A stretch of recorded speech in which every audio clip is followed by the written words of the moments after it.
Bora voltar a conversar ao vivo com o Lucas Macieira.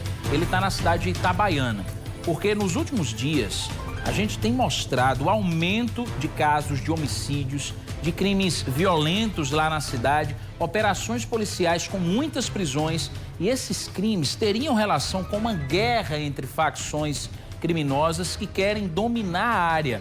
Lucas, quem sofre em meio a tudo isso, obviamente, é a população. É o cidadão de bem que fica no meio do fogo cruzado. Danilo, é a população que fica no meio disso tudo, né? Por mais que esses conflitos, né, estejam acontecendo entre os grupos organizados, mas eles estão instalados dentro da cidade, dentro de algumas regiões mais periféricas, mais sensíveis aqui, né? Principalmente a comunidade do Campo Grande, a suburbana, também a região do Brejinho, né? São esses os 3 pontos mais críticos, digamos assim. Mas e os moradores de bem, né, que vivem nesses locais, são muitos que também acabam sofrendo, né? Ou a comunidade mesmo da cidade, de uma maneira geral, até dos que ficam em áreas fora, né, dessa zona de conflito também, como o exemplo que você deu na minha primeira participação das escolas que foram fechadas. Então isso está impactando na vida da cidade, né? A gente conversou, né, conversamos com muitas pessoas aqui. Nós temos aí 3 depoimentos, né, de pessoas falando justamente sobre esse sentimento, né, essa sensação, essa surpresa de ver Itabaiana vivenciando algo desse sentido, né? Vamos acompanhar esses depoimentos aqui que a gente conseguiu colher circulando pela cidade. Foi um caso realmente que, como é que se diz, amedrontou muita gente, que isso nunca tinha acontecido aqui, mas esse problema é desse pessoal lá e a população segue em frente. A população fica um pouco intimidada porque isso nunca aconteceu aqui. A gente vê com muita preocupação, né? Muita atenção e também sempre uma cidade pacífica e nunca houve isso aqui. E está aparecendo isso aqui agora, entendeu? As autoridades acharam melhor que as escolas fechassem, porque poderia haver algumas retaliações dentro das escolas, né? E tem alunos que estão envolvidos com isso. Estão muito assustados porque a gente jamais imaginaria uma situação dessa na cidade. As escolas tiveram que parar. Nós que trabalhamos no comércio ficamos apreensivos, começamos a trabalhar de porta fechada, tivemos também que parar um pouco, né, o trabalho. Quer dizer, isso tudo assusta muito. Tá aí, né? Realmente é uma população muito preocupada com esse cenário que se estabelece aqui e o receio que Itabaiana se torne, né, uma cidade violenta, caso que não é.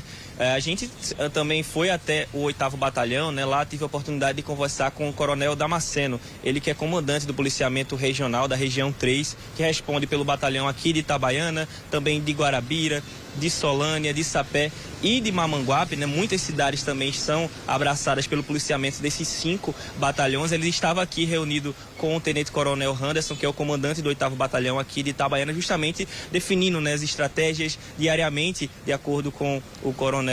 Essas viaturas, né, esse reforço policial tem estado presente aqui na cidade, e a gente tem uma fala dele também falando sobre contando, né, sobre essa mobilização da Polícia Militar diante desse cenário de violência aqui na cidade que tem crescido nessas últimas semanas.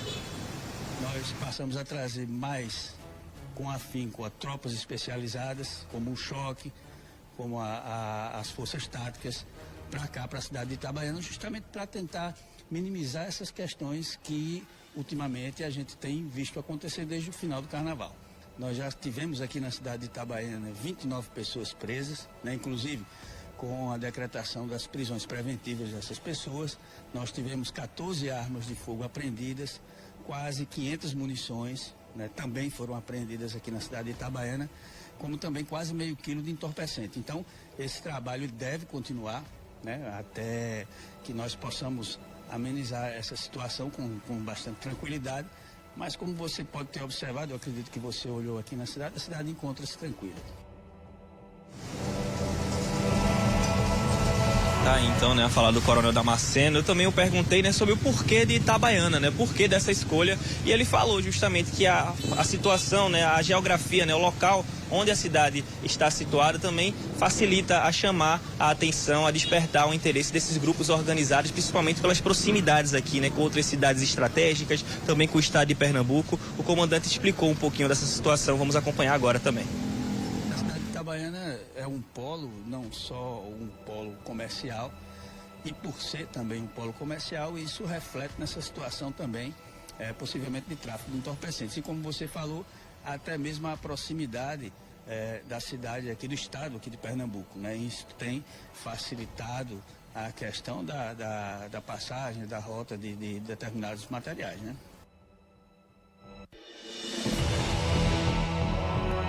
Montou uma reportagem completa também na cobertura aqui da cidade de Itabaiana, e o nosso telespectador também vai acompanhar esses desdobramentos no Cidade Alerta Paraíba de logo mais. Obrigado, viu, Lucas? Agradecer pelas informações, por essa cobertura completa. A gente teve a preocupação de ir até a cidade de Itabaiana, principalmente para entender o que está acontecendo, conversar com a população, saber qual é esse sentimento deles nesse momento em que a violência toma conta da região. E também fomos atrás das forças de segurança, principalmente para cobrar das autoridades quais são as ações que estão sendo feitas para combater essa criminalidade. A gente tem mostrado aqui operações policiais, prisões acontecendo, mas é aquilo. Parece que num dia você prende 10, no outro aparecem 20 ligados a essas facções criminosas, atuando e trabalhando para o tráfico, levando o mal para a sociedade, deixando o cidadão de bem trancado dentro de casa, ou então quando sai, sem saber se volta.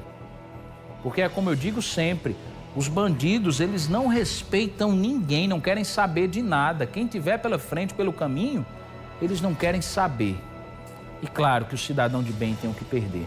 A gente vai continuar acompanhando de perto. Como o Lucas disse, tem uma reportagem completa sobre essa visita que ele fez na cidade de Itabaiana, mais tarde aqui na nossa programação.